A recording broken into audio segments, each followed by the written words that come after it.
Hi guys, welcome to another mini vlog. জানি অনেক দিন বাদে মিনি ভ্লগগুলো আপলোড করছি। এটা সেই দুর্গাপুজোর নবমী দিনের মিনি ভ্লগ, কারণ আমার এডিট করতে খুব দেরি হয়ে গেছিল। কারণ দুর্গাপুজো ছিল, তারপর কালী পুজো ছিল, মাঝখানে আমি ঘুরতেও গেছিলাম, তো সেরকমভাবে আমি টাইম পাইনি। তো আস্তে আস্তে আমি সব ভিডিওগুলো আপলোড করব। এই যে ভিডিওটা দেখছো, এটা নবমীর দিনের ভ্লগ ছিল।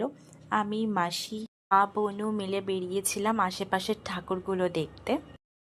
আমি যে ড্রেসটা পরেছিলাম এটা ছিল হচ্ছে গোপী ড্রেস। এটা আমার একজন খুব পছন্দের মানুষ আমার জন্য এনে দিয়েছিল। বলতে গেলে সেই এই ড্রেসটা আমাকে দিয়েছিল। আস্তে আস্তে দেখতে দেখতে পুজো কেটে গেল। নবমীর দিন আসলেই না মনটা কেমন একটা খারাপ হয়ে ওঠে, কারণ পুজো শেষ হয়ে আসে আর মার চলে যাওয়ার পালা শুরু হয়ে যায়।